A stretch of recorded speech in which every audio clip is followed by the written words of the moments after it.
Putol ang pangarap sa harap ng altar, habang si Beatrice ay nalulunod sa hiya. Ang mahal niyang si Joao ay nakipagpalit-palit na ng matatamis na tingin sa mapagmataas na si Valeria. Isang sampal ng katotohanan, isang huling hininga ng amang pumanaw. Ngunit sa pagbagsak ng luha, isang sumpa ang nabuo. Ang bawat pait ng buhay ay magiging ginto. Kakayanin ba niyang bumangon mula sa hukay ng pagtataksil? Huwag mo nang sayangin ang luha mo, Beatrice. Isang malaking pagkakamali ang lahat ng ito. Hindi kita kayang pakasalan dahil sa simula't simula pa lang, si Valeria na ang itinitibok ng puso ko. Siya ang babaeng nararapat sa antas ko, hindi ang isang tulad mong anak dalita na amoy lupa ang pinagmulan. Ang imaga salitang iyon ay tila mga talim ng balisong na paulit-ulit na itinataksak sa dibdib ni Beatrice. Sa mga sandaling iyon, hawak-hawak pa niya ang isang puting panyo na may bordang inisyal nilang dalawa. Isang simbolo ng pangakong binuo nila sa loob ng maraming taon. Nakasuot siya ng isang simpleng puting bestida na itinahi pa ng kanyang ama sa loob ng maraming gabi, puno ng pag-asa at pagmamahal. Ang amoy sariwang sampagwita na nakasabit sa kanyang leeg ay tila naging amoy ng kamatayan sa gitna ng malamig na ihip ng hangin sa loob ng lumang simbahan. Nangginig ang kanyang mga kamay at ang panyong kaniyang pinakaingatan ay dahan-dahang nalaglag sa maruming semento ng sacristy. Hindi siya makahinga. Ang bawat tibok ng kanyang puso ay nagdudulot ng hapdi na hindi kayang ipaliwanag ng anumang salita. Ang kanyang lalamunan ay tila punong-puno ng bubog, tuyot, at walang boses na lumalabas kahit nais niyang isigaw ang lahat ng sakit. Ang mundo na kanyang binuo sa kanyang imahinasyon ay biglang gumuho, naging magapiraso ng abo na pilit nililipad ng kawalan. Guwaw! Ano itong naririnig ko?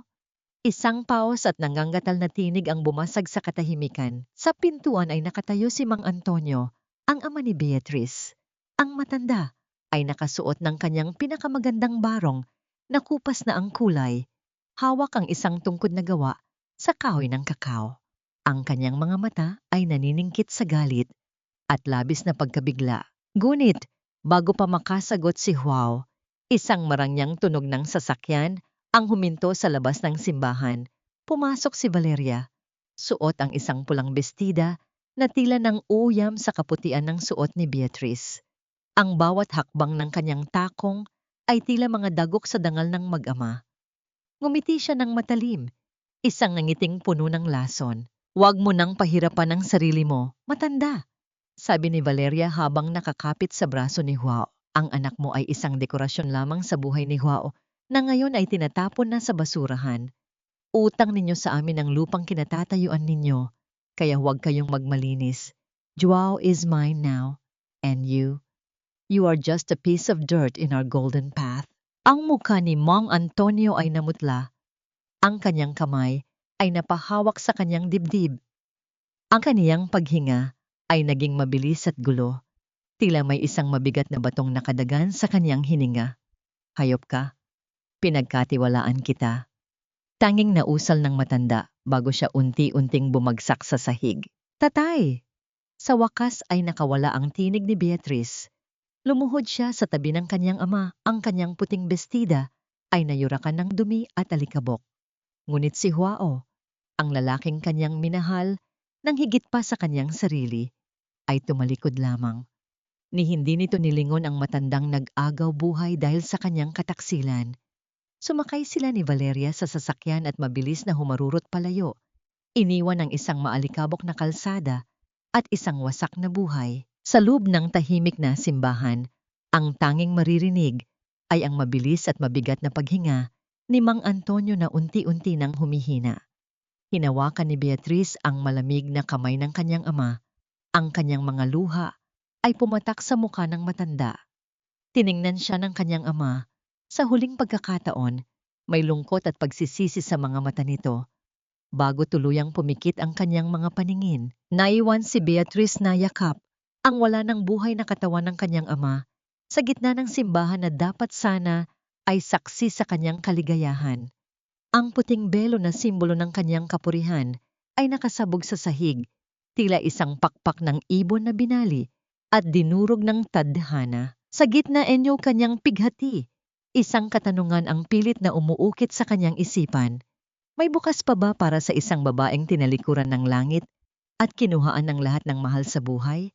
O ang pait na ito ay magiging laso na susunog sa kanyang buong pagkatao? Ang bawat damba ng lupa na tumatama sa kabaong ng kanyang ama ay tila mga huling tibok ng puso ni Beatrice na unti-unti nang ibinabaon sa limot. Wala ang malaking handaan na kanyang pinangarap, wala ang masayang tugtugin ng banda, at wala ang mga kaibigang nangako ng katapatan. Ang tanging naririnig sa sementeryo ay ang humihikbing hangin at ang bulong ng mga tsismisang kapitbahay na nakatayo sa malayo. Pinapanood ang kanyang pagbagsak na tila ba ito ay isang palabas sa telebisyon. Sayang ang ganda ni Beatrice, naging sawi pa sa pag-ibig na walan pa ng haligi. Ang narinig niyang bulong ng isang matanda na hindi man lamang nagabalang itago ang kanyang boses. Tiyak na susunod na riyan ang gutom dahil kahit isang kusing ay walang naiwan ang kanyang ama. Nanatiling nakayuko si Beatrice. Ang kanyang mga mata ay tuyot na dahil sa pagod at puyat. Ang kanyang mga daliri ay mahigpit na nakakapit sa isang maliit na bayong na naglalaman ng mga lumang kagamitan ng kanyang ama sa pagtatanim. Ito na lamang ang tanging kayamanan na kanyang pinanghahawakan. Pagkatapos ng huling panalangin ng paring tila nagmamadali ring umalis, humakbang si Beatrice pabalik sa kanilang maliit na bahay. Ngunit hindi pa siya nakakarating sa pintuan, ay sinalubong na siya ng isang malupit na katotohanan. Isang itim na sasakyan ang nakaparada sa harap ng kanilang bakuran. Lumabas mula rito ang isang lalaking may hawa na makakapal na papel. Kasunod ang dalawang lalaking tila mga goons na may malalaking katawan. Ito si Gardo, ang tauhan ni Valeria na kilala sa pagiging walang awa pagdating sa paniningil. Miss Beatrice, huwag mo na kaming pahirapan pa. Bongad ni Gardo habang kinakalikot ang kanyang ngipin gamit ang isang toothpick. Business is business, ika nga. Ang bahay na ito at ang lupang kinatatayuan nito ay isinanla ng tatay mo para sa pambayad sa sana ay magharbo ninyong kasal. Dahil hindi natuloy ang kasal at wala nang pambayad ang matanda, kailangan nyo nang lisanin ang lugar na ito. Ngayon din. Ngunit kapapaltas pa lamang ng aking ama. Sigaw ni Beatrice, ang kanyang boses ay nanginginig sa galit. Wala ba kayong kahit kaunting respeto? Saan niyo ako gustong pumunta? Tumawa ng nakakaasar si Gardo at inayos ang kanyang suot na salamin. Wala kaming pakialam kung saan ka matutulog, kahit sa kalsada pa. Pinahiram lang ni Ma'am Valeria ang pera dahil akala niya ay magiging bahagi ka ng pamilya. Ngayon, basura ka na lang sa paningin niya. At ang mga basura, itinatapon sa labas. Bago pa makakilos si Beatrice, nagsimula ng ilabas ng mga tauhan ni Gardo ang kanyang mga gamit, ang kanyang lumang kama, ang maliit na mesa, kung saan sila naghahapunan ng kanyang ama, at maging ang mga damit niyang nakalagay sa lumang baul ay itinapon lamang sa putikan sa labas ng bakuran. Ang bawat kalabog ng mga gamit na tumatama sa lupa ay tila mga sampal sa kanyang pagkatao. Lumapit si Beatrice at pilit na isinalba ang isang lumang litrato ng kanyang ina at ama. Kahit pa ang salamin nito ay nabasag na, niyakap niya ito nang mahigpit habang ang ulan ay nagsisimulang pumatak mula sa madilim na langit. Hindi siya umiyak sa harap ng kanyang mga kaaway. Tiningnan niya si Gardo nang diretso sa mga mata, isang tingin na puno ng determinasyon sa kabila ng kanyang pagkawasak. Sabihin mo sa amo mo, hindi lahat ng itinapon ay nananatiling basura. Ang malamig na sabi ni Beatrice, balang araw, ang lupang ito na kinuha ninyo sa akin ay magiging paalala ng inyong kalupitan. Kinuha ni Beatrice ang kanyang bayong at ang ilang piraso ng damit na hindi masyadong nadumihan. Wala siyang ibang matutuluyan kundi ang Hacienda San Jose, ang malayo at abandonadong lupain ng kanyang mga ninuno sa paanan ng bundok. Maraming nagsasabi na ang lupang iyon ay isinumpa, na walang anumang halaman ang mabubuhay doon, maliban sa mga damo at matatandang puno ng kakao na hindi na namumunga. Sa bawat hakbang niya palayo sa bayan, ang bawat butil ng alikabok sa kalsada ay tila nagpapaalala sa kanyang kahihiyan. Ang mga tao sa paligid ay umiiwas ng tingin, tila natatakot na mahawahan ng kanyang kamalasan. Nang makarating siya sa dulo ng bayan, lumingon siya sa huling pagkakataon sa bahay na naging saksi sa kanyang kabataan, bago siya tuluyang pumasok sa madilim na kagubatan. Pagkalipas ng ilang oras na paglalakad sa ilalim ng lumalakas na ulan, tumigil si Beatrice sa harap ng isang kinakalawang na tarangkahan. Ang mga baging ay nakapulupot na sa mga bakal nito, tila mga kamay na ayaw nang magpapasok ng kahit sino. Sa likod ng tarangkahan ay ang isang gumuguhong kubo at ang mga anino ng matatandang puno na tila mga higanteng nagbabantay sa kadiliman. Biglang isang kidlat ang gumuhit sa langit na nagbigay ng liwanag sa kanyang paligid. Doon, sa ilalim ng isang malaking puno, nakita ni Beatrice ang isang anino ng tao na nakatayo. Tila kanina pa siya hinihintay. Sino ang mananatili sa lugar na ito sa gitna ng ganitong kalupit na panahon? At ano ang lihim na itinatago ng lupang ito na tila tumatawag sa kanyang pangalan sa bawat ihip ng hangin? Nangginig ang mga tuhod ni Beatrice habang unti-unting lumalapit sa aninong nakatayo sa ilalim ng naglalakihang puno. Ang bawat hakbang niya sa putikan ay tila isang pagsubok sa kanyang natitirang lakas. Sa gitna ng dilim at bugso ng ulan, ang anino ay dahan-dahang gumalaw. Hindi ito isang masamang espiritu o magnanakaw, kundi isang matandang babae na nakasuot ng kupas na saya, balot ng isang makapal na shawl ang mga balikat, at may hawak na lamparang aandap-andap ang liwanag. Nandito ka na pala, apo. Ang malumanay na tinig ng matanda ay tila isang haplos sa sugatang puso ni Beatrice. Kahit na malakas ang ulan, ang boses nito ay malinaw na umalingaw-ngaw, puno ng kapanatagan. Sino-sino po kayo? Paano niyo po nalaman na darating ako? Tanong ni Beatrice habang pinupunasan ang tubig sa kanyang muka. Lumapit ang matanda at doon lamang napansin ni Beatrice na ang mga mata nito ay maputi at walang paningin. Ngunit sa kabila ng kanyang pagkabulag, ang matanda ay nakatingin ng diretso sa kanyang direksyon, tila nakikita ang kanyang kaluluwa. Ako si Amparo. Matagal na akong narito, naghihintay sa pagbabalik ng dugong nagtanim sa mga punong ito. Amoy na amoy ko ang iyong pagdating. May halong amoy ng sampagwitan ng simbahan at ang pait ng luha na hindi mo pa nailalabas. Inakay ni Lola Amparo si Beatrice patungo sa isang maliit ngunit malinis na dampa sa gitna ng taniman. Sa loob ay nanunuot ang amoy ng pinatuyong dahon at ang kakaibang banggo ng fermented na buto ng kakao. Pinaupo ng matanda ang dalaga at binigyan ng isang mainit na kumot. Doon, sa gitna ng katahimikan ng gabi, biglang bumigay ang matibay na pader na itinayo ni Beatrice sa kanyang sarili. Humikbi siya ng malakas. Ang kaniyang mga balikat ay nayayanig sa bawat hagulgol na kanyang pinipigil simula pa noong mamatay ang kanyang ama. Hindi nagsalita ang matanda. Sa halip, lumapit si Lola Amparo at ginamit ang kanyang magaspang at kulubot na mga kamay upang haplusin ang basang pisinggi ni Beatrice. Ang dampi ng kanyang mga palad ay tila may dalang himala. Unti-unting pinapatay ang apoy ng pighati. Huwag kang matakot sa iyong mga luha, anak.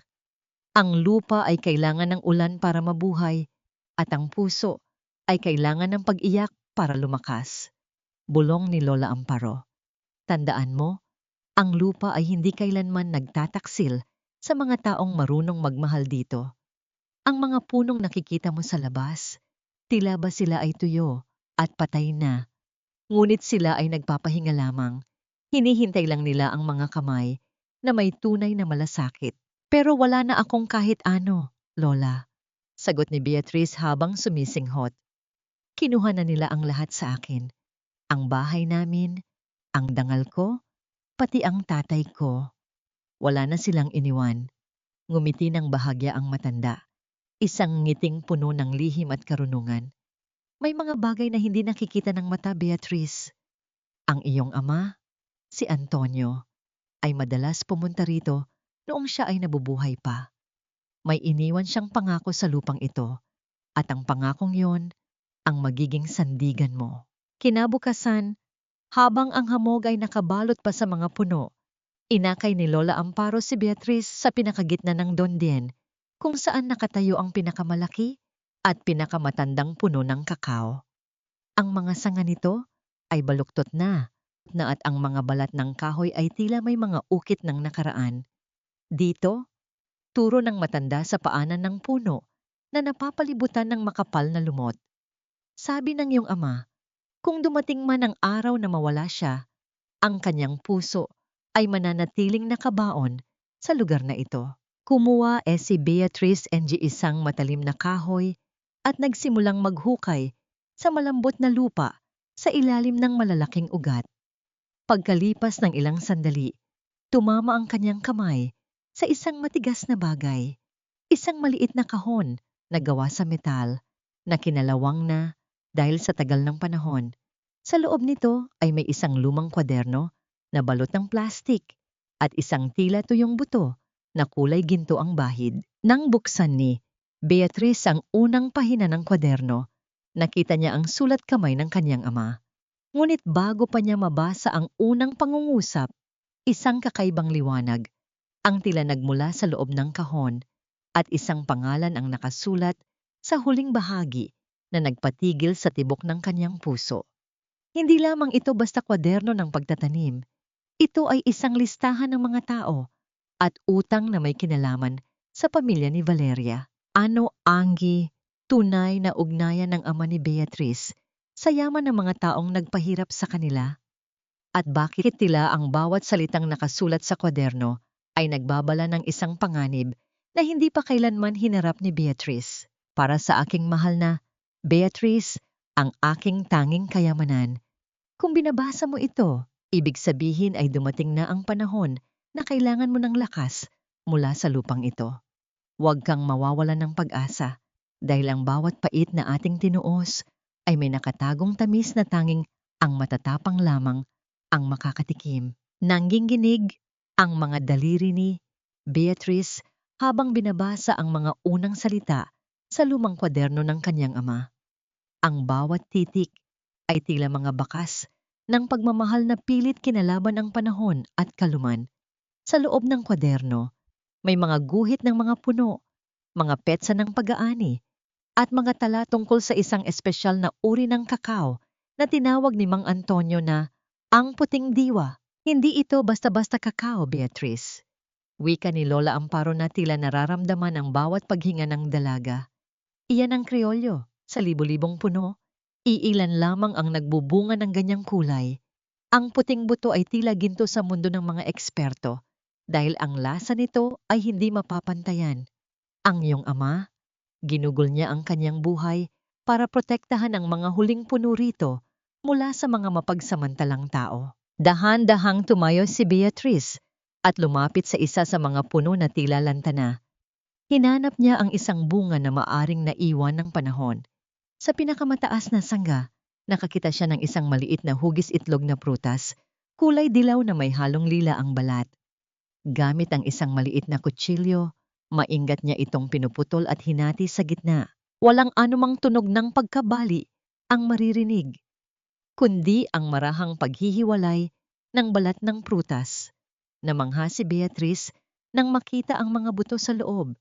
Hindi ito ang karaniwang kulay lila na nakikita sa palengke. Ang mga buto ay mapuputi, tila mga perlas na nababalutan ng malapot at maputing sapal. Kinuha niya ang isa at inilagay sa kanyang bibig. Ang unang lasa ay ang asim at tamis ng sapal, ngunit nang kagatin niya ang buto, sumabog ang isang kakaibang aroma, lasa ng mani, bulaklak, at isang banayad na pait na mabilis ding naglalaho. Ito ang pait na may kasamang ligaya, ang pait na nagpapaalala sa kanya ng lahat ng hirap na kanyang dinaanan, ngunit nagbibigay ng pangako ng isang bagong simula. Masarap po, Lola, bulong ni Beatrice, habang ang isang butil ng luha ay muling pumatak. Ngunit sa pagkakataong ito, Hindi ito dahil sa pighati, kundi dahil sa pag-asa. Ngayon ko lang naintindihan kung bakit hindi ito iniwan ni tatay. Dahil ang lupang ito ang kanyang buhay, Beatrice. Sagot ng matanda. At ngayon, ito na rin ang iyong buhay. Pero kailangan mong mag-ingat. Ang yaman ay laging may kasamang mga buwaya. Noong hapong iyon, habang abala si Beatrice sa paglilinis ng paligid ng dampa, naramdaman niya ang isang kakaibang pakiramdam. Tila may mga matang nakatingin sa kanya mula sa madilim na bahagi ng kagubatan. Itinigil niya ang kanyang ginagawa at lumingon. Ngunit ang tanging nakita niya ay ang marahang paggalaw ng mga dahon sa hangin. Walang huni ng ibon, walang kaluskos ng hayop, tila ang buong kagubatan ay sandaling tumigil sa paghinga. Sino ang nagmamasid sa kanya sa gitna ng kaparangan? Isang kaibigan ba? O isa pang kaaway na nais kumuha ng natitira niyang pag-asa? Nang sumunod na umaga, ang katahimikan ng Hacienda San Jose ay binasag ng isang marahas na pagkatok sa lumang tarangkahan. Hindi ito ang mahinahong katok ng isang bisita. Ito ay ang tunog ng bakal na tumatama sa kapabakal, maingay at mapangapi. Nagmamadaling lumabas si Beatrice at doon ay nakita niya ang isang puting papel na nakadikit sa kalawanging rehas ng pinto. Ito ay isang opisyal na dokumento mula sa korte. Ang mga salitang nakasulat sa itaas ay tila mga dagok na nagpabagsak muli sa kanyang mundo. Notice of Confiscation and Eviction. Sa ibaba ng dokumento, nakasulat ang pangalan ng kumpanyang naghain ng reklamo, Valeria Imperial and Associates. Hindi pa man siya nakakapagsimula. Nais na naman nilang putulin ang kanyang mga pakpak. Paano niya lalabanan ang isang makapangyarihang pamilya kung ang tanging sandata niya ay ang mga tuyong puno at isang lumang kwaderno? Ang puting papel na nakadikit sa tarangkahan ay hindi lamang isang legal na dokumento. Ito ay isang laso na dahan-dahang pumapatay sa bawat hibla ng pag-asang sinisikap buuin ni Beatrice. Habang binabasa niya ang bawat titik, ang kanyang paningin ay tila nagdidilim at ang paligid ay naging isang malabo at nakakasuffocate na espasyo. Ang kanyang mga daliri, na puno pa ng itim na lupa mula sa paghahukay kanina, ay nanginginig habang hinahawakan ang malamig na rehas. Sa gitna, kanyang panlulumo, isang alaala ng kanyang ama ang biglang sumagi sa kanyang isipan.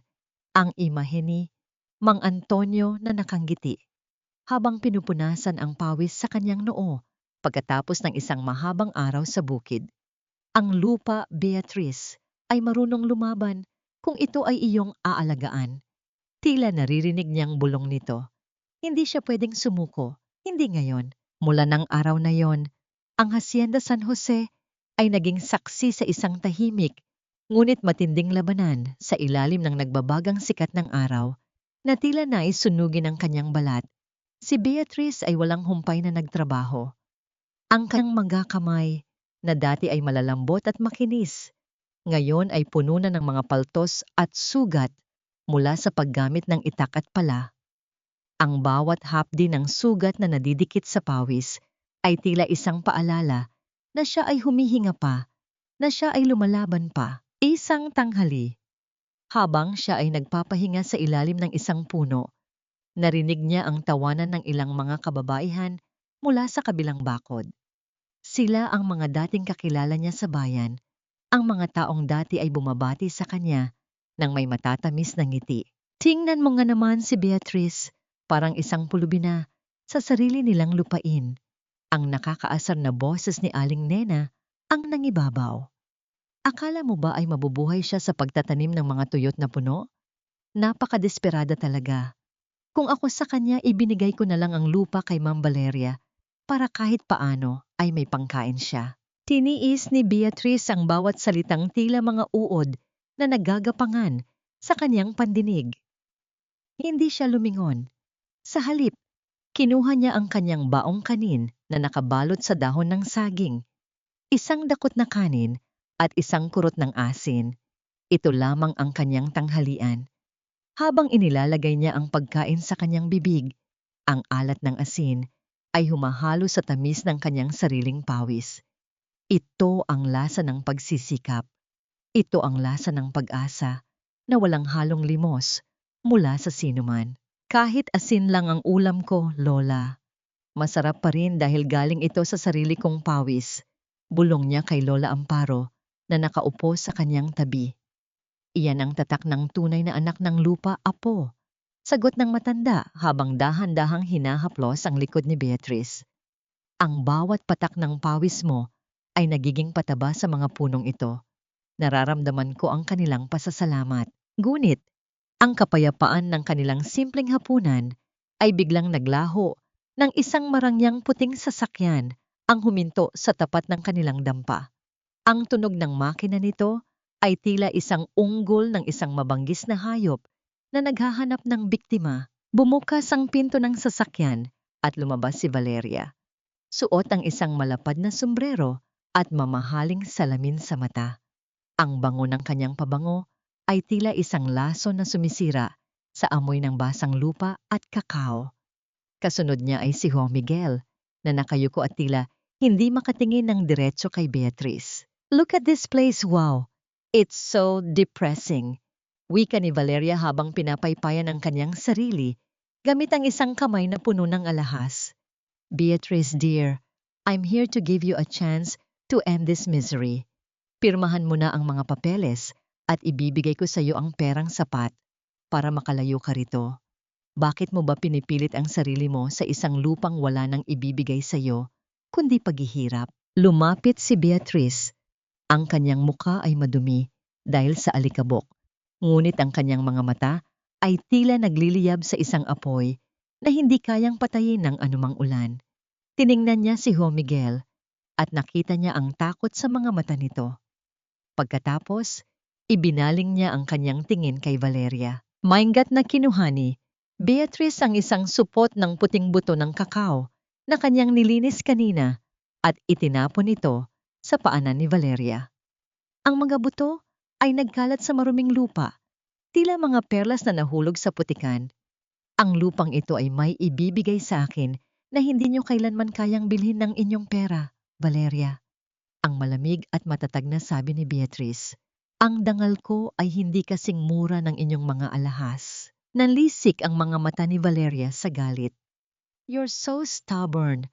Akala mo ba ay mananalo ka sa akin? Wow, tell her. Sabihin mo sa kanya kung gaano siya kawalang halaga. Napilitang tumingin si Juan Miguel kay Beatrice at sa isang sandali, nakita ni Beatrice ang isang bahid ng pagsisisi sa kanyang mga mata. Ngunit mabilis itong naglaho nang hawakan ni Valeria ang kanyang braso ng mahigpit. Beatrice, please! Just sign it para wala ng gulo. Ang tanging nasabi ni Juan sa isang mahinang boses. Ngumiti si Beatrice, isang ngiting puno ng pait. Sa kanyang harapan, nakita niya ang lalaking kanyang minahal at ang babaeng nagnakaw ng lahat sa kanya. Sa kabilang banda, naramdaman niya ang init ng lupang kanyang tinatapakan. Valeria, tandaan mo ang araw na ito, sabi ni Beatrice habang dahan-dahang lumalapit sa kaaway.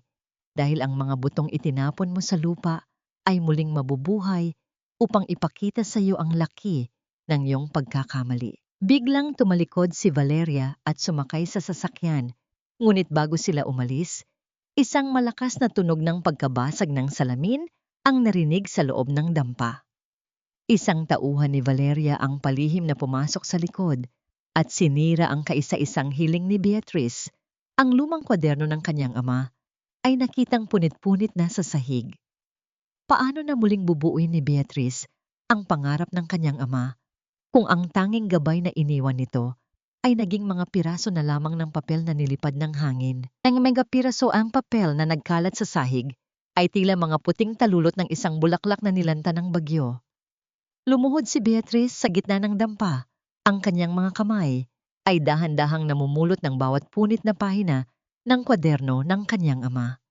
Ang bawat salita ni Mang Antonio na kanyang pinakaingatan ay hati-hati na, tila isang puzzle na hinding-hindi na mabubuo muli. Walang luhang lumabas sa kanyang mga mata. Ang kanyang pighati ay naging isang matigas na bato sa loob ng kanyang dibdib, malamig at mabigat.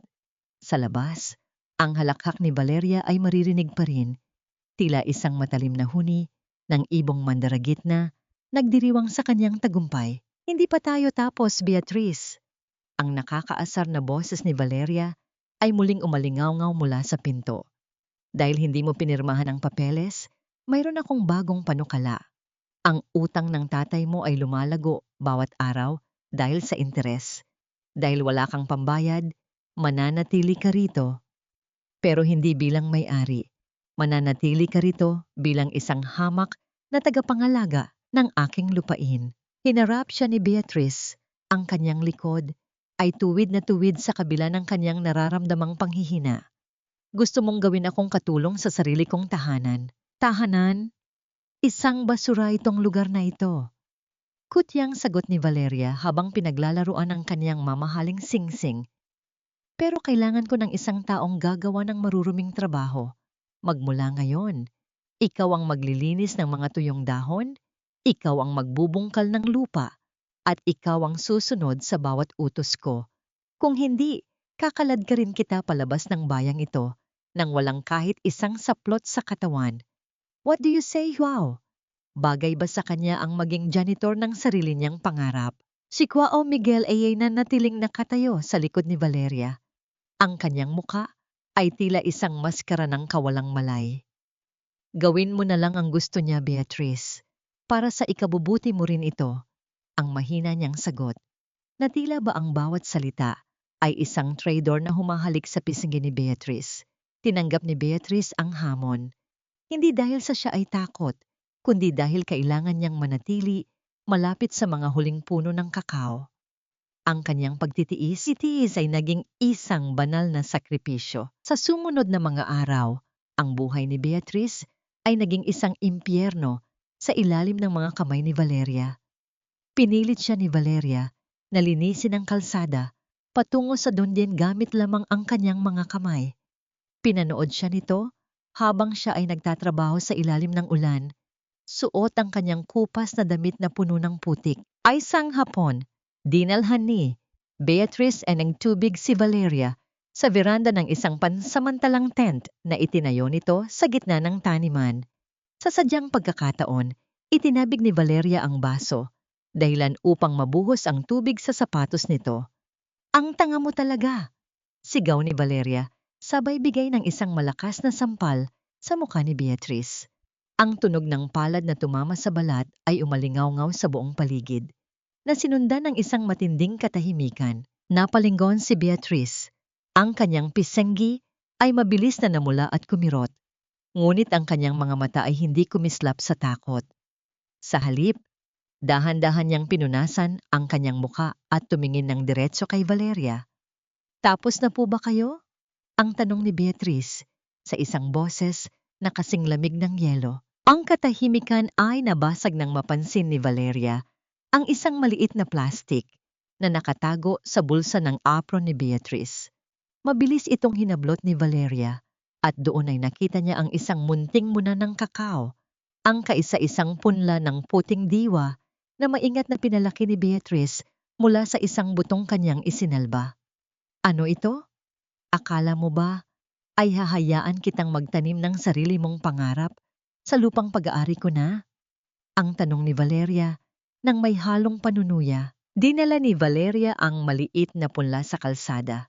Doon, sa harap ng nagmamakaawang mga mata ni Beatrice, dahan-dahang itinaas ni Valeria ang kaniyang mamahaling takong at buong diin nitong tinapakan ang munting halaman. Ang marupok na tangkay ay nabali.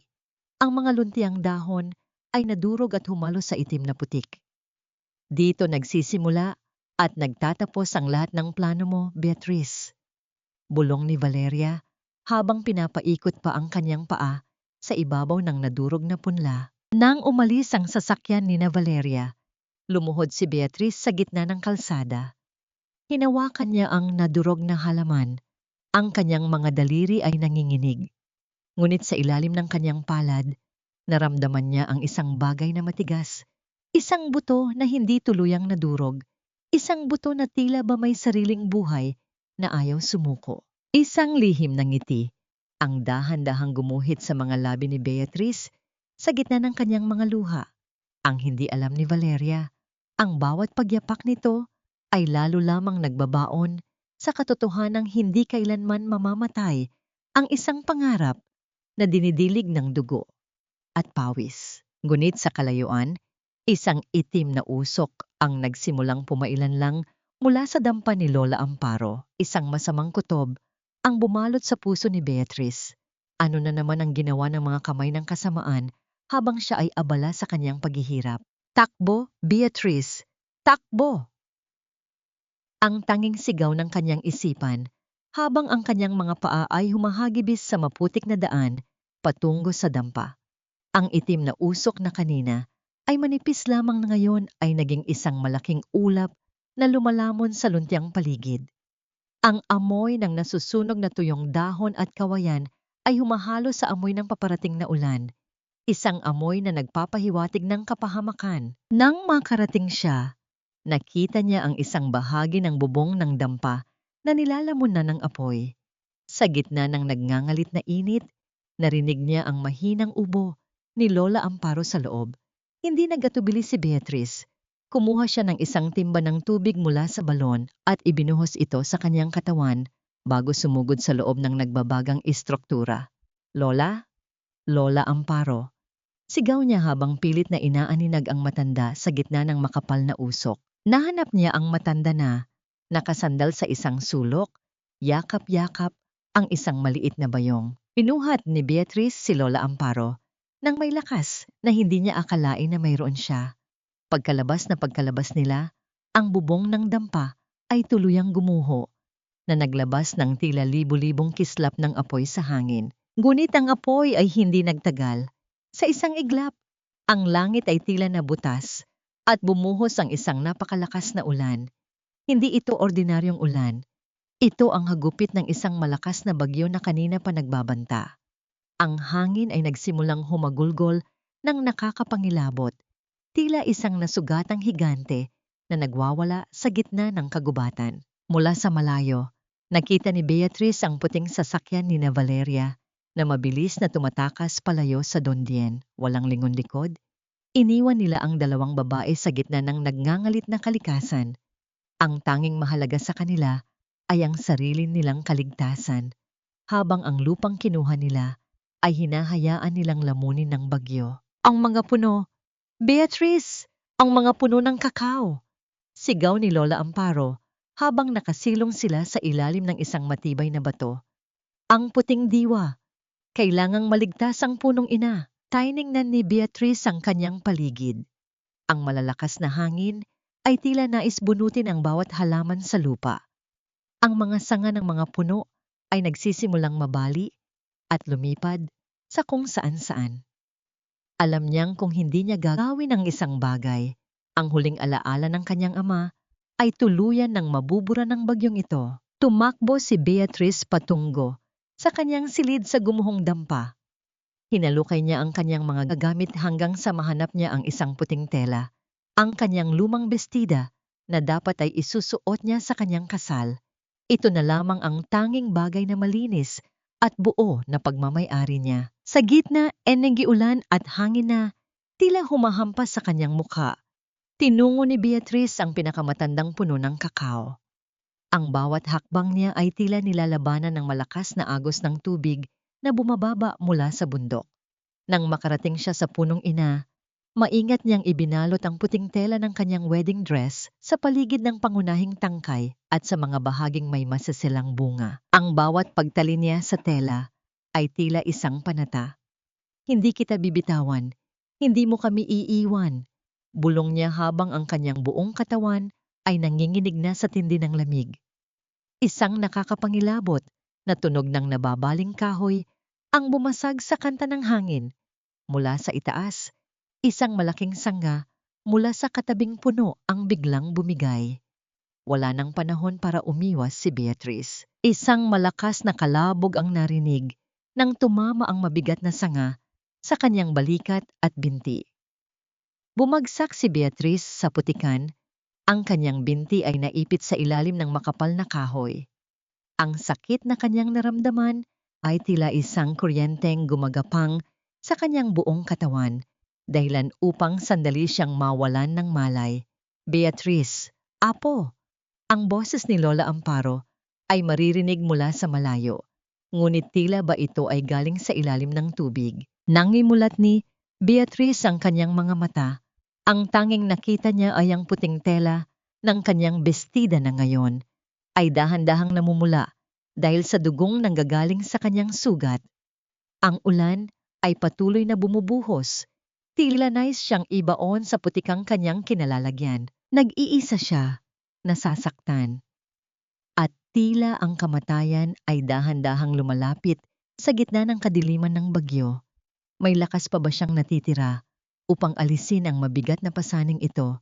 O dito na ba magtatapos ang kwento ng babaeng nangarap maging reyna sa gitna ng pait? Ang nakatutulig na dagundong ng bagyo ay napalitan ng isang nakabibinging katahimikan nang magsimulang sumilip ang unang sinag ng araw sa pagitan ng mga punit-punit na ulap.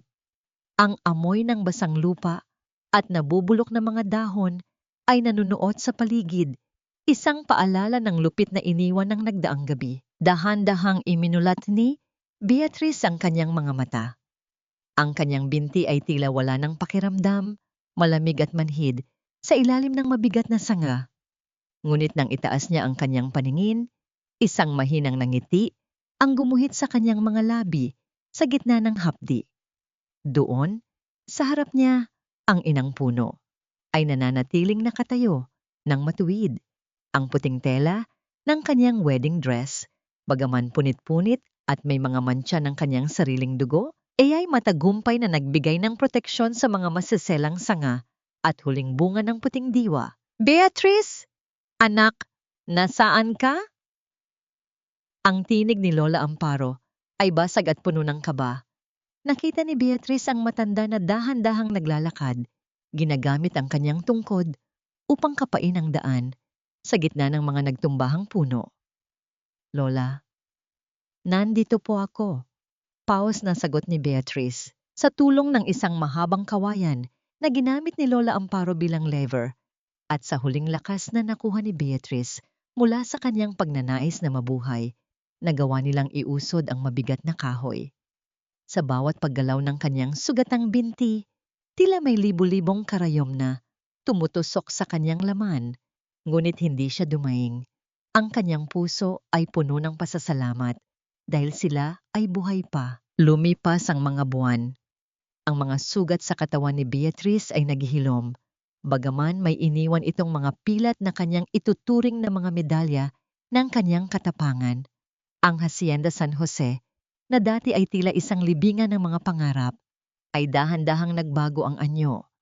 Sa tulong ng mga aral mula sa kwaderno ng kanyang ama, at ang gabay ni Lola Amparo, ang mga puno ng kakao ay tila muling binuhayan ng kaluluwa. Ang bawat patak ng ulan at sikat ng araw ay naging saksi sa kanyang walang pagod na pag-aalaga. Isang umaga, ang hangin sa Dondien ay napuno ng isang kakaibang banggo. Isang banyong matamis, nangingibabaw ang amoy ng prutas at bulaklak. Ito na ang hudyat na hinihintay ni Beatrice, ang unang ani ng puting diwa. Mainggat na pinitas ni Beatrice ang isang bunga. Ang balat nito ay makinang, tila isang gintong hiyas sa gitna ng mga luntiang dahon. Nang hatiin niya ito, ang mga puting buto sa loob ay tila mga perlas na kumikinang sa ilalim ng araw. Ito ang bunga ng kanyang sakripisyo. Ito ang tamis na ipinangako ng kanyang ama. Hindi nagtagal, ang balita tungkol sa sokola ng mga diwata mula sa Hacienda San Jose ay nakarating sa malalayong lugar. Ang kakaibang puting kakao na ito ay hindi matatagpuan sa anumang commercial na taniman sa Pilipinas. Isang hapon, habang abala, si Beatrice sa pagpapatuyo ng mga buto sa ilalim ng araw, isang itim na van na may tatak ng isang sikat na kumpanya ng pagkain ang huminto sa kanilang tarangkahan. Isang lalaking nakasuot ng formal na Amerikana, si Mr. Anderson, ang bumaba at lumapit sa kanya nang may malaking paghanga. Ikaw ba si Miss Beatrice? Kanina pa namin hinahanap ang pinagmulan ng kakao na ito. Wika ng lalaki habang tinitingnan ang mga buto. Nakatikim kami ng sample mula sa isang lokal na tindahan sa bayan. Ang kalidad nito ay pang-international. Gusto naming mag-alok sa iyo ng isang eksklusibong kontrata upang maging supplier ng aming luxury chocolate line sa Europe. Nanlaki ang mga mata ni Beatrice. Ang halagang binanggit ni Mr. Anderson ay higit pa sa kanyang pinapangarap. Ito na ang pagkakataong mabawi ang lahat ng kinuha sa kanya. Ito na ang simula ng kanyang pag-akyat patungo sa kanyang trono bilang reyna. Ngunit bago pa man siya makasagot, isang pamilyar at nakakairitang boses ang narinig mula sa likuran. "Excuse me, Mr. Anderson. I think you are talking to the wrong person." Si Valeria. Nakatayo siya sa labas ng kanyang sasakyan. Suot ang isang mamahaling damit, ngunit halata sa kanyang muka ang pagod at kaba. Ang lupang ito ay nakapangalan pa rin sa amin dahil sa mga utang ni Beatrice. Anumang kontrata o negosyo na gagawin mo rito, dapat ay sa akin dumaan. Tumingin si Beatrice kay Valeria, pagkatapos ay kay Mr. Anderson. Ang kanyang puso ay mabilis na tumitibok. Ngunit sa pagkakataong ito, hindi ito dahil sa takot. May isang lihim na alas si Beatrice na hindi alam ni Valeria. Isang dokumentong kanyang nahanap sa huling bahagi ng kwaderno ng kanyang ama na magpapabago sa kapalaran ng Hacienda San Jose. Sapat na ba ang tagumpay ng kanyang unang ani upang tuluyang mapatalsik ang mga mapagsamantala? O may isa pang bitag na inihanda si Valeria upang nakawin ang huling pagkakataon ni Beatrice na maging malaya? Maling tao, Valeria? O sadyang ayaw mo lang tanggapin na ang basurang itinapon mo ay isa na ngayong hiyas na hindi mo kailanman maaabot? Ang boses ni Beatrice ay hindi na ang nanginginig na tinig ng babaeng iniwan sa harap ng altar. Ito ay isang boses na kasing lalim at kasing tatag ng mga ugat ng punong kakao na kanyang inalagaan. Nanatili siyang nakatayo sa gitna ng kanyang mga pinatuyong buto. Ang sikat ng araw ay nagbibigay ng gintong liwanag sa kanyang balat na lalong nagmukhang marangal sa kabila ng kanyang simpleng kasuotan. Natawa si Valeria, isang tawang puno ng kaba na pilit niyang itinago sa likod ng kanyang mapulang lipstick. "Huwag kang magmagaling, Beatrice. Mr. Anderson, ang babaeng ito ay isang squatters lamang sa sariling lupain. Ang Hacienda San Jose ay legal na pag-aari ng aking pamilya dahil sa mga hindi nabayarang utang ng kanyang ama. Wala siyang karapatang pumirma sa anumang kontrata." Tumingin si Mr. Anderson kay Beatrice, tila naghihintay ng paliwanag. Sa isang sandali, ang katahimikan sa Dondien ay naging napakabigat. Tila ba ang bawat dahon ay tumigil sa paggalaw upang makinig. Dahan-dahang kinuha ni Beatrice ang isang kupas na sobre mula sa kanyang bulsa. Inilabas niya ang isang papel na may selyo ng gobyerno at pirma ng isang notaryo mula sa nakaraang henerasyon. Ito ang huling habilin at testamento ng aking lolo na sinelyuhan bago pa man mamatay ang ama ni Valeria. Simula ni Beatrice habang iniaabot ang papel kay Mr. Anderson. Nakasaad dito na ang Hacienda San Jose ay isang inalienable land, isang lupang hindi maaaring isangla, ibenta, o ilipat sa labas ng aming pamilya. Anumang dokumento na hawak ng pamilya imperial ay walang bisa dahil ito ay nakabatay sa isang ilegal na transaksyon. Namutla si Valeria. Ang kanyang mga kamay na may mahahabang kuko ay nagsimulang manginig. Peke ang papel na yan. Isang panlilin lang yan. At mayroon pa rito. Dagdag ni Beatrice, ang kanyang tingin ay matalim na nakatusok sa mga mata ni Valeria. Isang resibo na nahanap ko sa loob ng lumang kwaderno ng aking tatay. Pinatutunayan nito na bago pa man pumanaw ang aking ama, nakapagbayad na siya ng huling hulog sa utang na sinasabi niyo. Itinago niyo ang katotohanan upang makuha ang lupang ito dahil alam niyo ang halaga ng puting diwa. Ang mukha ni Valeria ay naging isang maskara ng galit at kahihiyan. Wala siyang maisagot. Sa harap ng mga legal na dokumento at ng isang dayuhang mamumuhunan, ang kanyang kapangyarihan ay tila isang bula na biglang naglaho. "I have seen enough," wika ni Mr. Anderson matapos basahin ang mga dokumento. "Miss Beatrice, your cacao is world-class and your integrity is even more impressive. I am not interested in doing business with people who hide the truth. My company will support you, legal or otherwise. Nang umalis si Mr. Anderson kasama ang kanyang mga tauhan, naiwang nakatayo si Valeria sa tapat ng tarangkahan. Ang kanyang marangyang sasakyan ay tila naging isang malaking bakal na kumukulong sa kanyang pagkatalo. Hindi pa tayo tapos, Beatrice. Sisiguraduhin kong mabubulok ka sa hirap. Sigaw ni Valeria bago siya pumasok sa sasakyan at humarurot palayo. Nag-iiwan ng makapal na alikabok sa hangin. Ngunit, hindi na pinansin ni Beatrice ang mga banta ng kanyang kaaway. Lumapit siya kay Lola Amparo at niyakap ang matanda ng mahigpit. Lola, tayo na ang may-ari ng ating buhay.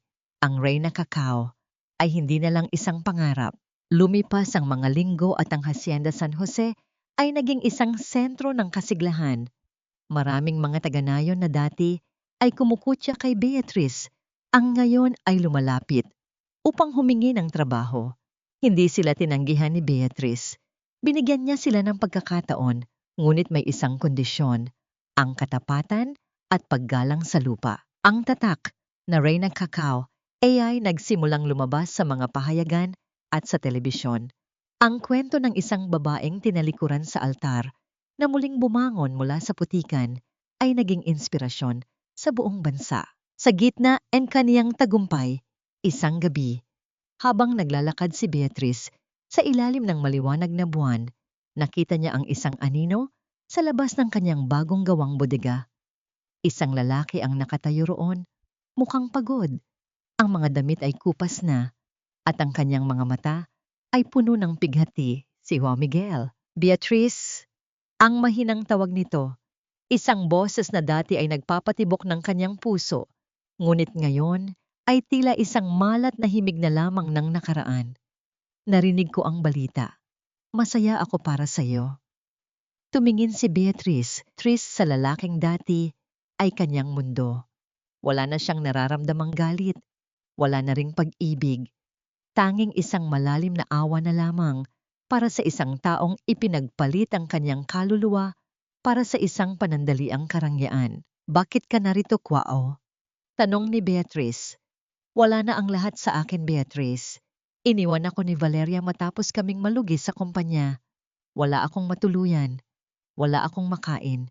Pag-amin nito habang ang mga luha ay nagsimulang pumatak sa kanyang pisngi. Pwede mo ba akong tanggapin?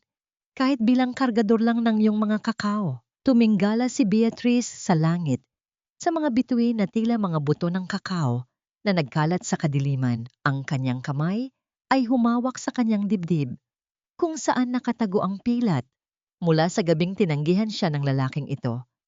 Tatanggapin ba niya ang lalaking naging sanhi ng kanyang pinakamalaking pighati? O ang kanyang tagumpay ay nangangahulugan din ng pagputol sa huling hibla ng kanyang nakaraan, kahit pa ito ay nangangahulugan ng pagiging malupit sa isang taong nagmamakaawa? Ang pait ng kakao ay nawawala kapag hinahaluan ng askal, ngunit ang pait ng kataksilan ay tila nakaukit na sa bawat hibla ng aking alaala. Wow! Ang boses ni Beatrice ay hindi nagtataglay ng galit, kundi ng isang nakabibinging lamig na mas masakit pa sa anumang sigaw. Nakatayo siya sa ilalim ng liwanag ng lampara sa labas ng kanyang bagong bodega, habang ang anino ni Juan Miguel ay tila isang basahang dumi sa kanyang paanan. Ang lalaking dati ay kanyang pinangarap na makasama habang buhay ay mukhang isang estranghero. Haggard, marumi ang kuko, at may amoy ng alak at desperasyon. Patawarin mo ako, Beatrice. Nabulag ako ng kinang ng pera ni Valeria. Akala ko yun ang kailangan ko. Kailangan ko para maging masaya. Ang banyong pag-amin ni Juan. Ang kanyang boses ay basag at nanginginig. Ngayon, wala na siyang pera. Wala na rin siyang pakialam sa akin. Tinapon niya ako na parang isang lumang gamit. Tumingin si Beatrice sa kanyang mga kamay. Ang mga palad na ito, na dati ay inalaya ni Juan ng mga rosas, ngayon ay puno ng mga kalyo at peklat mula sa pagtatrabaho sa lupa. Hinawakan niya ang isang piraso ng tuyong kakao at dinurog ito sa harap ni Juan. Ang tunog ng pagkadurog ng tuyong buto ay tila ba ang huling piraso ng kanyang nararamdaman para sa lalaki. Gusto mong maging kargador?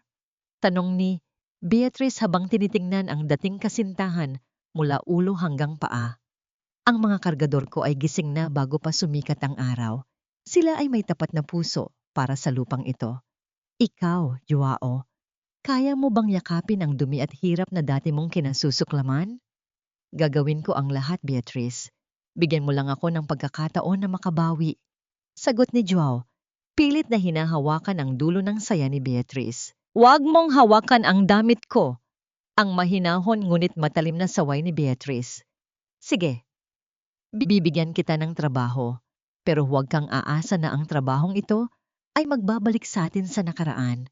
Magtatrabaho ka sa pinakamalayong bahagi ng taniman, doon sa lugar na pinakamahirap bungkalin. Walang espesyal na trato, walang pag-uusap. Ikaw ay isang manggagawa at ako ang iyong amo. Sa mga sumunod na araw, ang Hacienda San Jose ay naging saksi sa isang kakaibang tanawin. Iyo Miguel, ang dating anak mayaman na nakatapos ng pag-aaral, ay ngayon ay nagbubuhat ng mabibigat na sako ng kakao sa ilalim ng nakatirik na araw. Madalas siyang pinapanood ng mga taga-nayon na may halong uyam at bulong-bulungan. Ang bawat patak ng kanyang pawis ay tila kabayaran sa bawat luhang ibinuhos ni Beatrice noon. Habang nangyayari ito, sa kabilang bahagi ng bayan, si Valeria ay hindi tumitigil.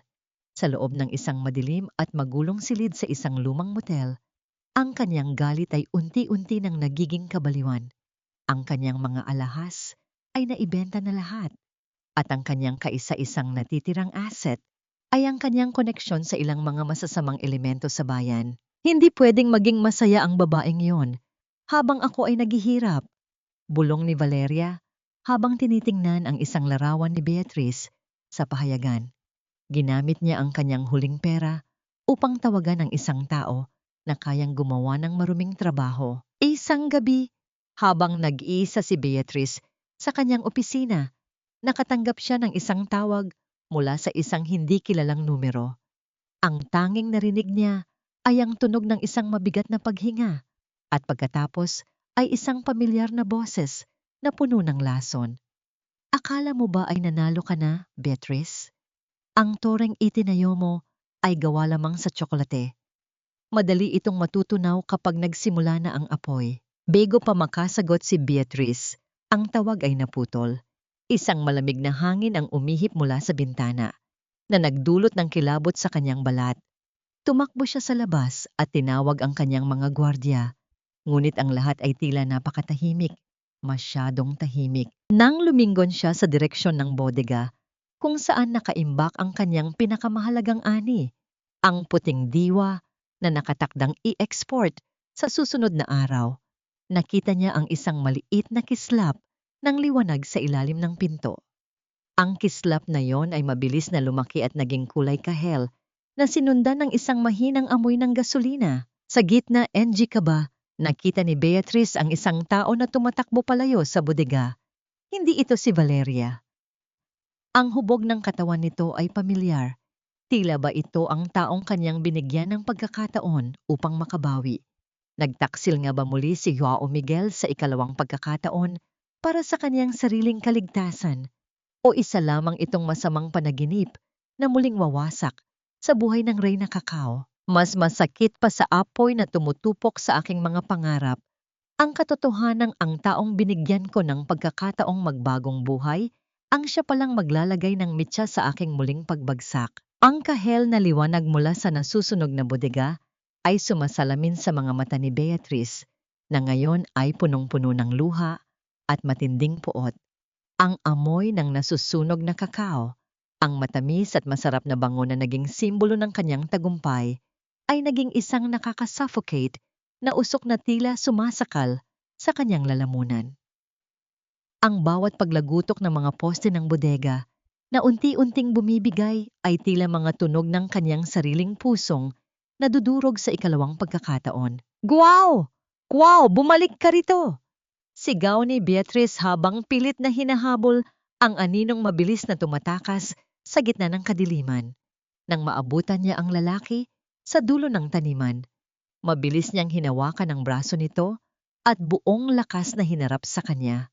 Doon, sa ilalim ng malamig na liwanag ng buwan, bumagsak ang kanyang balikat. Si Juan Miguel nga, hawak-hawak nito ang isang lalagyan ng gasolinang may bahid pa ng itim na uling. Bakit, Joao? Bakit mo ito ginawa sa akin? Ang tanong ni Beatrice. Ang kanyang boses ay halos pabulong na lamang dahil sa tindi ng sakit. I gave you everything. Binigyan kita ng trabaho. Binigyan kita ng dignidad kahit na tinapon mo ako noon. Ganito ba ang kabayaran mo? Beatrice, makinig ka. Hindi ito ang iniisip mo. Nanginginig ang boses ni Joe. Ang kanyang mga mata ay malaki sa takot. Nakita ko ang isang lalaki. Inagaw ko lang ito sa kanya. Pilit ko sanang papatay ng apoy pero sinungaling. Isang malakas na sampalang ibinigay ni Beatrice na naging sanhi ng pagkalingon ng mukha ni Joao. Nahuli kita, wow. Hawak mo ang ebidensya. Hanggang kailan mo ba ako lolokohin? Hanggang kailan mo ba dudurugin ang buhay ko para sa sarili mong kapakanan? Sa gitna ng kanilang pagtatalo, isang matunog na palakpak ang narinig mula sa likuran ng malalaking puno ng kakao. Lumabas si Valeria mula sa dilim. Suot ang isang maruming jacket ngunit ang kanyang ngiti ay kasing kinang pa rin ng mga alahas na kanyang nawala. Ang galing ng drama nyo, nakakayak. Kutyang sabi ni Valeria habang lumalapit sa dalawa. Don't blame him too much, Beatrice. Joao is just doing what he does best. Surviving, I told him. If he helps me burn your precious puting diwa, I'll take him back. I'll give him the life he deserves, not this life of a common laborer. Tiningnan ni Beatrice si Joao. Naghahanap ng pagtanggi sa kanyang mga mata. Ngunit ang katahimikan ng lalaki ay naging isang sapat na kumpirmasyon. Ang hapdi ay naging isang manhid na pakiramdam. Ang lalaking kanyang inalagaan sa loob ng kanyang dondien ay isa pa rin palang ahas na handang manuklaw kapag may mas magandang alok. You are a monster, Valeria.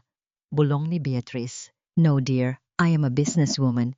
Sagot ni Valeria habang pinagmamasdan ang naglalakihang apoy sa bodega. If I can't have the hacienda, no one can. Your contract with the Europeans? Gone. Your reputation? Burned to ashes. You are back to being the basura I knew before. Biglang narinig ni Beatrice ang isang mahinang sigaw mula sa loob ng nasusunog na bodega. Ang kaniyang puso ay tumigil sa pagtibok. Naalala niya na si Lola Amparo ay madalas matulog sa maliit na silid sa likod ng bodega upang bantayan ang mga bagong ani. Lola! Lola Amparo! Sigaw ni Beatrice. Hindi na nag-isip si Beatrice. Tinalikuran niya ang dalawang traidor at sumugod patungo sa nagbabagang gusali. Ang init ay tila nagpapatunaw sa kanyang balat at ang bawat hakbang niya sa loob ay puno ng panganib dahil sa mga nahuhulog na bahagi ng bubong. Sa labas, nakatayo lang si Valeria. Pinapanood ang trahedya ng may kasamang kasiyahan. Ngunit si Juan Miguel ay nanatiling nakapako sa kinalalagyan. Ang kanyang mga kamay ay dahan-dahang bumibitaw sa lalagyan ng gasolina. Tumingin siya sa apoy, pagkatapos ay sa kanyang mga kamay, at sa huli ay sa direksyong pinuntahan ni Beatrice. Isang malakas na pagguho ng gitnang bahagi ng bodega ang narinig, na nagdulot ng isang malaking usok na tumakip sa buong paningin. Hindi na lumabas si Beatrice. Magagawa ba ni Joao Miguel na itama ang kanyang malaking pagkakamali sa huling sandali? O tuluyan na niyang hahayaan na lamunin ng apoy ang kaisa-isang babaeng tunay na nagmahal sa kanya? At hanggang saan ang kayang gawin ni Valeria upang masigurong walang matitira sa Reyna Cacao kundi abo? Hayaan mo silang mamatay! Wow! Hayaan mo silang matupok kasama ng mga pangarap nilang bulok. Sumama ka na sa akin. Iwanan na natin ang impyernong ito. Ang boses ni Valeria ay tila isang matinis na halakak ng demonyo na humahalo sa ingay ng naglalagablab na apoy. Ngunit si Juan Miguel ay nanatiling nakatitig sa gumuhong bodega. Ang bawat liyab ng apoy na tumatama sa kanyang mukha ay tila nagpapamukha sa kanya ng kanyang sariling kaduwagan. Sa isang sandali, nakita niya ang kanyang sarili sa gitna ng mga abo. Isang lalaking walang dangal, walang pag-ibig at walang kaluluwa. Guaw! Ano pang hinihintay mo? Tara na! Sigaw muli ni Valeria habang hinihila ang braso ng lalaki. Ngunit sa pagkakataong ito, buong lakas na tinabig ni Huao ang kamay ni Valeria. Ang kanyang mga mata na dati ay puno ng takot, ay ngayon ay nagliliyab sa isang matinding desisyon. Hindi siya nagsalita. Sa halip, kinuha niya ang kanyang basang jacket at itinakip sa kanyang ulo bago sumugod sa gitna ng nagbabagang impyerno. Guaw! Bumalik ka rito! Tangga ka talaga! Ang huling narinig ni Guao mula kay Valeria bago siya lamunin ng makapal at mainit na usok. Sa loob ng bodega, ang paligid ay puno ng mga bumabagsak na biga ng kahoy at ang nakakasuffocate na amoy ng nasusunog na kakao. Nahanap ni Huao si Beatrice na nakadapa sa sahig, pilit na pinoprotektahan si Lola Amparo gamit ang sarili niyang katawan. Ang buhok ni Beatrice ay may mga bahid na ng abo at ang kanyang mga kamay ay puno ng mga paltos mula sa pagtatangkang itulak ang mga mainit na debris. Beatrice! Hawakan mo ang kamay ko!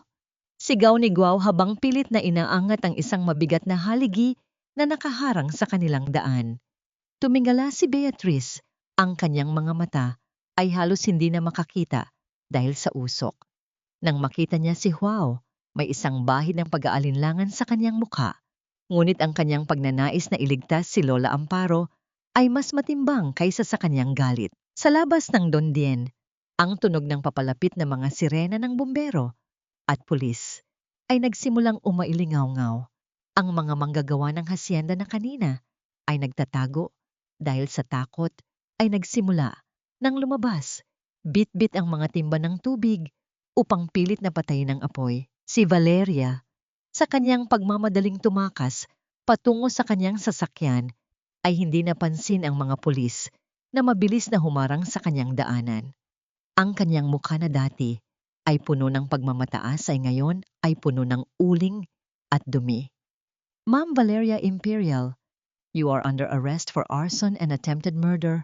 Ang malamig na tinig ng opisyal habang inilalabas ang mga pusas. Bitawan niyo ako. Wala kayong ebidensya. Si Guaco ang may kasalanan. Siya ang nagsunog. Sigaw ni Valeria habang pilit na nagpupumiglas. Ngunit ang kanyang mga sigaw ay tila mga hungkag na tunog sa gitna ng gabi. Isang saksi. Ang gwardyang kanyang sinuhulan, ngunit kalaunan ay natakot, ay lumabas mula sa dilim at itinuro siya sa harap ng nasusunog na bodega. Isang malakas na pagguho muli ang narinig. Ang lahat ay napasinghap, ngunit mula sa makapal na usok, lumabas si Huao Miguel, pasan-pasan sa kanyang likod, si Lola Amparo, habang inaalalayan si Beatrice, na dahan-dahang naglalakad ng may pilay. Bumagsak si Huao sa damuhan, pagkalabas nila. Ang kanyang mga braso ay puno ng malulubhang sunog, at ang kanyang paghinga ay mabigat at gulo. Tumingin siya kay Beatrice, isang tingin na humihingi ng tawad nang hindi gumagamit ng salita. Lola? Lola Amparo, ayos lang po ba kayo? Tanong ni Beatrice habang pilit na inaayos ang kanyang sarili. Ligtas tayo, apo. Ang puting diwa ay maaaring nasunog, pero ang ating kaluluwa ay nananatiling buo. Mahinang sagot ng matanda habang hinahawakan ang kamay ni Beatrice.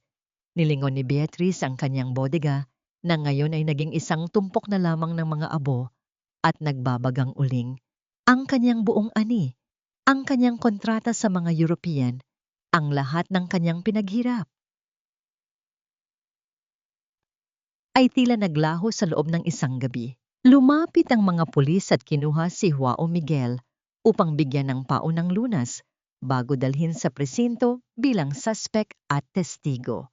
Bago siya isakay sa ambulansya, lumingon si Huao kay Beatrice. Beatrice, nasa ilalim ng punong ina, ang mga buto na isinalba ko bago nagsimula ang apoy. Ligtas sila. Ang tanging nasabi ni Huao bago siya nawalan ng malay. Naiwan si Beatrice sa gitna ng kanyang nasirang dondien. Ang liwanag ng nagbabagang apoy ay dahan-dahang napapalitan ng malamig na asul ng madaling araw.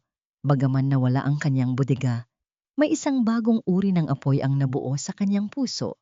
Ang laban ay hindi pa tapos. Ngunit sa gitna ng katahimikan, isang lihim na ngiti ang lumitaw sa mukha ni Valeria habang isinasakay siya sa patrol car. Isang katotohanan ang kanyang binulong sa pulis na nagpabago sa takbo ng investigasyon. Tingnan niyo ang mga papeles ng lupa. Hindi si Beatrice ang tunay na tagapagmana. Sino nga ba ang tunay na may-ari ng Hacienda San Jose? At paano haharapin ni Beatrice ang bagong bagyong ito kung ang lahat ng kanyang sandigan ay naging abo na? Hindi ka isang tunay na De La Vega, Beatrice. Isang hamak na ampon ka lamang na pinulot sa tabi ng kalsada upang maging anino ng isang pamilyang hindi mo naman kabilang. Ang imega salitang ito na binigkas ni Valeria bago siya tuluyang isakay sa sasakyan ng pulis ay tila isang sumpa na mas mainit pa sa apoy na tumupok sa bodega. Sa gitna ng abo at usok ng madaling araw, naiwang nakatayo si Beatrice sa gitna ng dondien. Ang kanyang mga kamay ay maitim dahil sa uling at ang kanyang damit ay punit-punit. Ngunit ang mas matinding sugat ay ang katanungang ngayon ay bumabagabag sa kanyang buong pagkatao. Tuminggin siya sa paligid. Ang mga punong kakao na kanyang inalagaan, ang lupang kanyang diniligan ng sariling pawis at dugo. Lahat ba ng ito ay hindi talaga para sa kanya? Kung siya ay ampon, sino siya? At nasaan ang kanyang tunay na pinagmulan? Ang bawat ihip ng hangin na nagdadala ng amoy ng nasunog na tsokolate ay tila bumubulong ng panunuya. Ang Hacienda San Jose na itinuring niyang kaisa-isang tahanan ay biglang naging isang mapanganib at dayuhang lugar. Sa loob ng ospital sa bayan, binisita ni Beatrice si Juan Miguel. Ang lalaki ay nakahiga sa kama. Ang kanyang mga braso ay balot ng puting benda. Ang mukha nito ay maputla at puno ng pagsisisi. Nang makita niya si Beatrice, pilit niyang iniwas ang kanyang tingin. Totoo ba, Joao? Ang tanong ni Beatrice sa isang mahinang boses na halos hindi marinig. Alam mo ba ang sinasabi ni Valeria na hindi ako tunay na anak ni Tatay Antonio? Huminga ng malalim si Joao, isang paghinga na puno ng bigat at pait. Iyon ang ginamit ni Valeria upang takutin ako, Beatrice. Noong panahong wala na kaming pera, ipinakita niya sa akin ang isang lumang dokumento mula sa kumpanya ng kanyang ama. Isang liham ng pag-aampon na may pirma ng iyong tatay. Sinabi niya na kung hindi ako susunod sa kanya, ilalabas niya ito at kukunin ang hacienda dahil walang legal na karapatan ang isang ampon sa lupang inalienable. Napasandal si Beatrice sa pader ng ospital. Ang bawat salita ni Joao ay tila mga pako na itinatanim sa kanyang puso. At naniwala ka? Kaya mo ba ako pinagtaksilan muli? Para iligtas ang sarili mo sa isang kasong hindi mo naman kasalanan. Natakot ako, Beatrice. Natakot ako na mawala ka na naman sa akin kapag naging pulubi tayo, ang hikbi ni Joao. Pero nang makita kitang nasa loob ng apoy, doon ko na-realize na mas mahalaga ang buhay mo kaysa sa anumang titulo ng lupa. Hindi sumagot si Beatrice. Tumalikod siya at lumabas ng ospital. Iniwan ang lalaking naging sanhi ng kanyang pighati at naging tagapagligtas din sa huling sandali.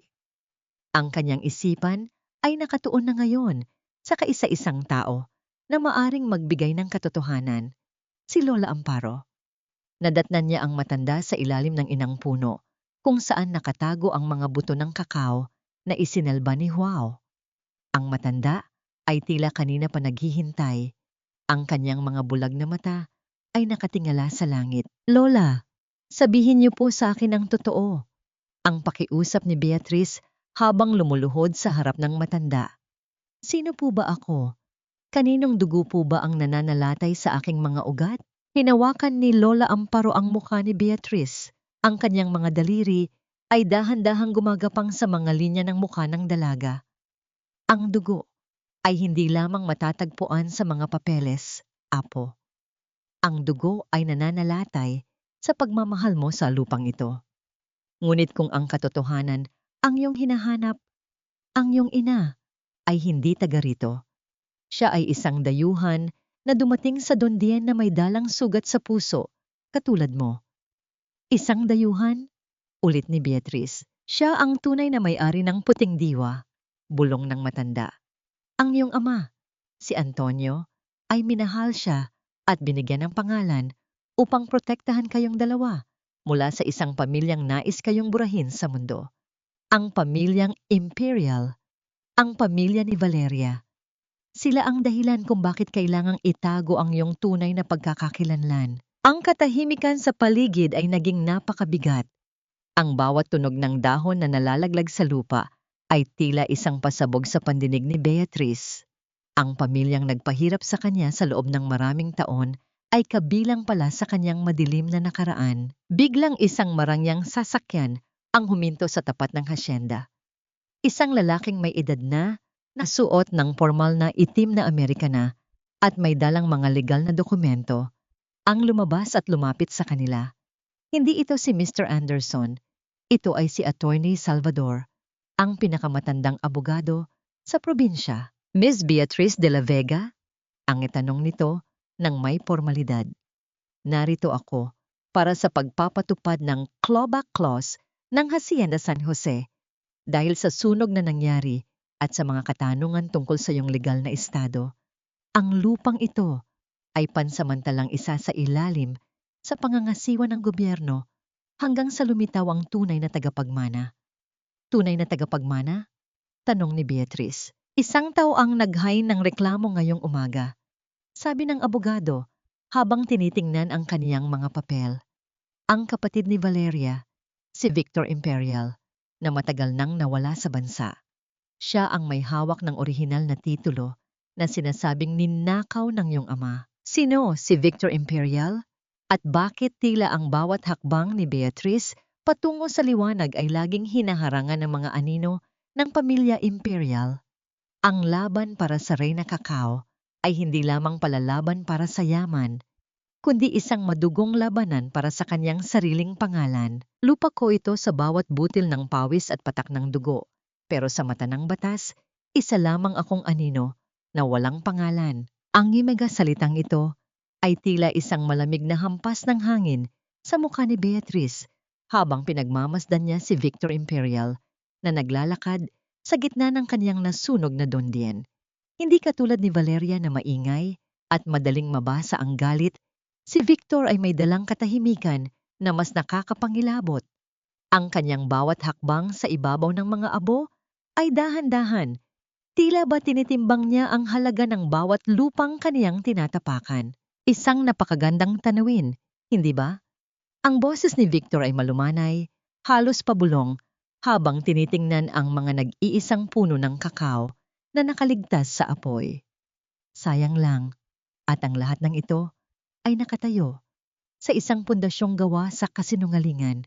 Miss Beatrice, hindi ako narito para makipag-away. Narito ako para kunin ang nararapat para sa aking pamilya. Hinarap siya ni Beatrice. Ang kanyang mga kamay ay nakakuyom sa kanyang gilid. Ang pamilya mo ang nagnakaw ng buhay ng tatay ko. Ang pamilya mo ang sumunog sa bodega ko. At ngayon, sasabihin mong ikaw ang dehado. Gumiti si Victor. Isang ngiting hindi umabot sa kanyang mga mata. Ang batas ay hindi nakabatay sa nararamdaman, kundi sa mga dokumento. At ang dokumento ay nagsasabing ang Hacienda San Jose ay pag-aari ng mga Imperial bago pa man ito hiramin ng iyong ama. Bukas, sa ganitong oras, kailangan mo nang lisanin ang lugar na ito. Kung hindi, mapipilitan kaming gamitin ang kamay ng batas upang kaladkarin kayo palabas. Tinalikuran siya ni Victor at ang tunog ng kanyang mamahaling sapatos sa tuyong lupa ay tila isang martilyo na pilit na ipinapako ang kabaong ng mga pangarap ni Beatrice. Nang gabing iyon, ang hacienda ay binalot ng isang nakabibinging katahimikan. Sa loob ng maliit na kubo, na pansamantalang tinutuluyan nila, nakaupo si Beatrice sa tabi ni Lola Amparo. Ang tanging liwanag ay nagmumula sa isang maliit na kandila na unti-unti nang nauubos. Lola, aalis na ba talaga tayo? Ang tanong ni Beatrice, ang kanyang boses ay punong-puno ng pagod. Pagod na po akong lumaban para sa isang bagay na tila ba ayaw naman sa akin. Dahan-dahang kinuha ni Lola Amparo ang isang maliit na tilang lila mula sa kanyang dibdib.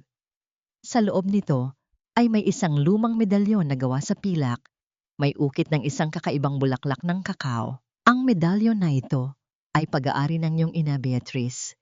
Simula ng matanda, hindi siya basta-basta dayuhan. Ang pangalan niya ay Elena at siya ang tunay na tagapagmana ng lupang ito bago pa man dumating ang mga imperial. Ang iyong ama, si Antonio, ay hindi nagnakaw. Iniligtas niya ang titulo mula sa sunog noong panahon ng digmaan upang ibalik ito sa tamang panahon, sa'yo. Pero nasaan ang titulo, Lola? Ang sabi ng abogado, si Victor ang may hawak, giit ni Beatrice. Ang iyong hawakan ni Victor ay isang huwad na kopya, bulong ni Lola Amparo. Ang orihinal ay nakatago sa isang lugar na tanging ang dugong de la Vega lamang ang makakahanap. Isang lugar na hindi kayang abutin ng apoy o ng kasakiman. Biglang narinig ni Beatrice ang tunog ng isang sasakyan sa labas. Akala niya ay si Victor, ngunit nang lumabas siya, nakita niya si Juan Miguel, na pilit na naglalakad gamit ang isang saklay. Ang kanyang muka ay balot pa rin ng mga benda. Beatrice, kailangan mong umalis ngayon din. Ang mabilis at nanginginig na sabi ni Juan. Narinig ko si Victor sa ospital. Hindi siya maghihintay hanggang bukas. Nagpadala na siya ng mga tauhan para sirain ang mga natitirang puno ng kakao ngayong gabi. Gusto niyang siguraduhin na wala kang babalikan. Nanlamig ang buong katawan ni Beatrice.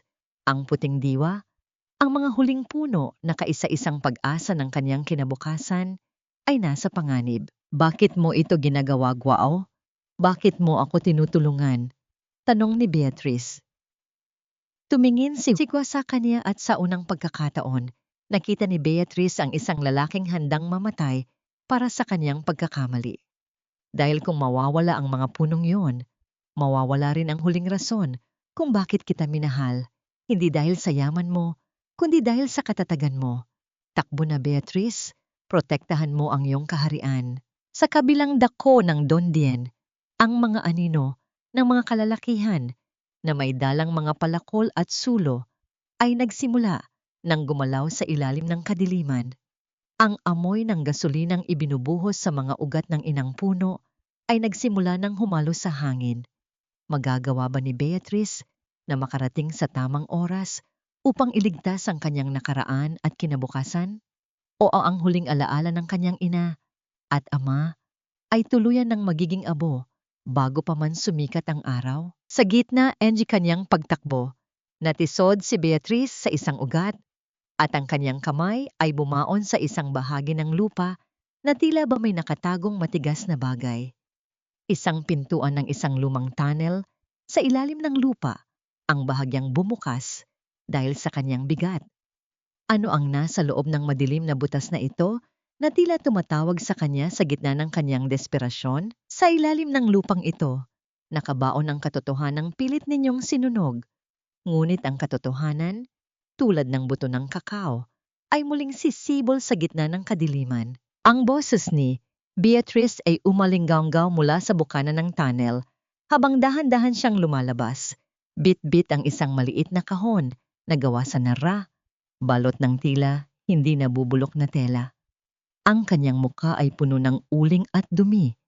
Ang kanyang mga damit ay basahan na sa paningin, ngunit ang kanyang tindig ay kasing tigas ng pinakamatandang puno sa Dondien. Sa kanyang harapan, nakatayo si Victor Imperial. Hawak ang isang nagliliyab na sulo, ilang metro na lamang ang layo mula sa inang puno. Ang kanyang mga tauhan ay nakahanda na sa kanilang mga palakol, ngunit lahat sila ay napatigil nang makita ang anyo ni Beatrice na tila ba isang multo mula sa nakaraan. Ano ang hawa mo, Beatrice? Ang tanong ni Victor. Ang kanyang boses ay may halong kaba na hindi niya maikubli. Isang lumang kahon? Akala mo ba ay maililigtas ka niyan? Hindi ito basta kahon, Victor. Wika ni Beatrice habang dahan-dahang binubuksan ang takip. Inilabas niya ang isang dokumentong may selyo ng ginto. Ang orihinal na titulo ng Hacienda San Jose na nakapangalan kay Elena de la Vega, ang kanyang tunay na ina. Kasama nito ang isang liham na may pirma ng ama ni Victor. na umamin sa pagnanakaw ng lupa at ang tangkang pagpatay sa kanyang ina. Nahanap ko na ang hustisya, Victor. Ang bawat sentimo na kinuha ninyo, ang bawat luhang ibinuhos ng tatay ko. Tapos na ang paniningil, dagdag ni Beatrice. Ibigay mo sa akin iyan, sigaw ni Victor habang sumusugod patungo kay Beatrice. Ngunit bago pa niya mahawakan ang dalaga, isang katawan ang humarang sa kanyang daanan. Si Juan Miguel, gamit ang kanyang saklay at ang natitira niyang lakas, ay buong tapang na itinulak si Victor pabalik. Huwag mong hahawakan si Beatrice! Ang sigaw ni Guao. Kahit na nahihirapan siyang tumayo, ang kanyang mga mata ay hindi kumislap sa takot. Sa pagkakataong ito, hindi na siya ang lalaking tumatalikod sa laban. Sa gitna ng kaguluhan, ang mga ilaw ng sasakyan ng pulis ay muling nagliwanag sa paligid ng hasyenda. Kasunod nito ay ang pagdating ni Attorney Salvador at si Mr. Anderson na nagdala ng kanyang sariling security team upang protektahan ang kanyang investment. Ginoong Victor Imperial, bitawan mo ang sulong yan. Ang utos ng opisyal ng pulisya. Mayroon kaming hawak na warrant batay sa mga bagong ebidensya na isinumite ni Attorney Salvador kaninang gabi. Ang lahat ng dokumentong ipinakita mo ay napatunayang huwad. Nabitawan ni Victor ang sulo sa basang lupa. Ang apoy ay dahan-dahang namatay. Tila ba ang kanyang kapangyarihan ay tuluyan ng nalusaw sa ilalim ng ulan na nagsimulang pumatak. Walang nagawa ang kanyang mga tauhan, kundi itapon ang kanilang mga palakol at sumuko. Habang pinoposasan si Victor, lumingon siya kay Beatrice nang may matinding puot. Hindi pa tapos ito, magbabayad ka. Tapos na, Victor. Ang tanging sagot ni Beatrice habang pinapanood ang kanyang kaaway na isinasakay sa sasakyan. Ang mga Imperial ay tapos na sa lupang ito. Nang maging tahimik ang paligid, lumapit si Beatrice sa inang puno. Hinawakan niya ang balat ng kahoy, nararamdaman ang bawat ukit at pilat nito. Lumapit si Go Miguel sa kanyang tabi, nananatiling tahimik, naghihintay ng anumang salita mula sa kanya. Beatrice, patawarin mo ako sa lahat, bulong ni Go. Alam kong hindi sapat ang pagliligtas ko sa iyo para mabura ang mga kasalanan ko. Aalis na ako bukas. Hindi na ako manggugulo pa. Tumingin si Beatrice kay Juan. Nakita niya ang isang lalaking wasak, ngunit sa unang pagkakataon, nakita niya ang isang lalaking may katotohanan.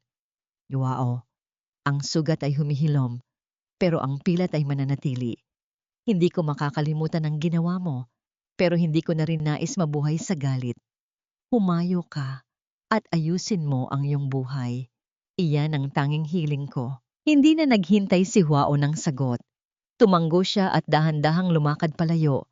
Ang kanyang anino ay dahan-dahang naglalaho sa dilim ng madaling araw. Lumapit si Lola Amparo kay Beatrice at inabutan siya ng isang maliit na buto. Isang buto ng puting diwa na kaisa-isang nakaligtas sa bodega. Ito ang simula ng iyong bagong kaharian, Beatrice, sabi ng matanda. Lumuhod si Beatrice sa paanan ng inang puno. Gamit ang kanyang mga kamay, humukay siya ng isang maliit na butas at maingat na inilagay ang buto. Pinunasan niya ang kanyang luha at ngumiti sa unang pagkakataon nang walang halong pait. Para sa iyo, tatay. Para sa iyo, Nanay Elena, bulong niya. Ang sikat ng umaga ay nagsimulang sumilip sa mga bundok, nagbibigay ng bagong pag-asa sa bawat puno ng kakao na nakatayo. Ang Hacienda San Jose ay hindi na isang lugar ng pighati, kundi isang hardin ng muling pagkabuhay. Si Beatrice, ang babaeng itinapon at naging anino, ay ngayon ay tunay ng reyna.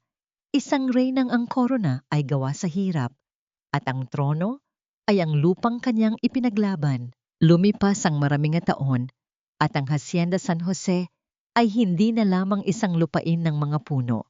Ito ay naging isang buhay na monumento ng katatagan at pag-asa. Ang bawat ihip ng hangin sa Dondien ay nagdadala ng amoy ng bagong giling na kakao, isang banyong nanunuot sa bawat sulok ng bayan, na tila nagpapaalala sa lahat na ang pait ng kahapon ay maaari ngang maging pinakamatamis na tagumpay. Nakatayo si Beatrice sa veranda ng kanyang bagong bahay na itinayo sa mismong lugar kung saan dating nakatayo ang dampa ni Lola Amparo. Ngunit sa pagkakataong ito, ang bahay ay gawa sa matitibay na kahoy at bato. Bukas ang mga bintana upang papasukin ang sikat ng araw at ang awit ng mga ibon. Ang kanyang buhok ay may iilang hibla na ng pilak, ngunit ang kanyang mga mata ay nananatiling malinaw at puno ng kapayapaan. Sa kanyang harapan, ang malawak na taniman ng puting diwa ay tila isang dagat ng luntiang dahon. Ang mga manggagawa ay masayang nag-aani.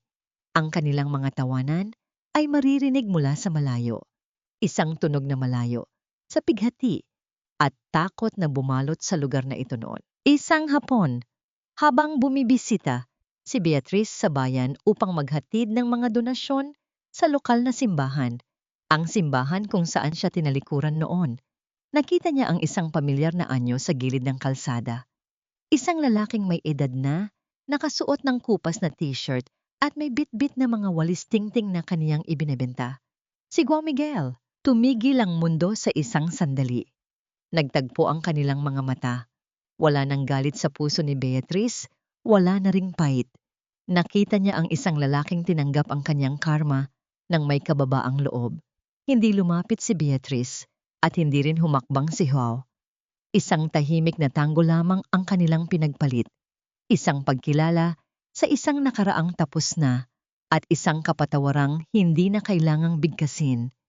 Ang tunay na pagpapatawad ay hindi ang pagbabalik sa dati, kundi ang pagpapalaya sa sarili mula sa kadena ng puot. Bumalik si Beatrice sa hacienda at nadatnan si Lola Amparo na nakaupo sa kanyang paboritong tumba-tumba, nakikinig sa huni ng mga kuliglig.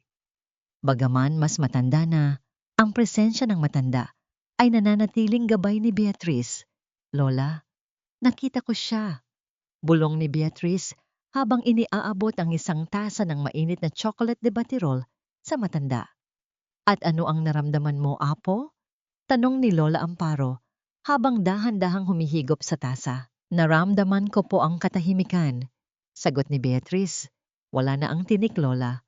Ang hacienda ay hindi na lamang tungkol sa kakao. Ito ay tungkol sa paghilom. Ngumiti ang matanda. Iyan ang tunay na kayamanan, Beatrice. Ang lupang ito ay nagbigay sa iyo ng ginto, pero ang puso mo ang nagbigay sa iyo ng korona. Sa huling sandali ng araw, habang ang langit ay nagdidilim at nagiging kulay ube at ginto, naupo si Beatrice sa panan ng inang puno. Hawak niya ang lumang medalyon ng kanyang ina at ang kwaderno ng kanyang ama na muli niyang binunuo ng may pag-iingat. Nahanap na ba niya ang kapayapaan? Oo. Ang kanyang buhay ay hindi na tinutukoy ng kung sino ang nang-iwan sa kanya, kundi ng kung sino ang kanyang tinulungan at kung anong legacy ang kanyang itatanim para sa susunod na henerasyon.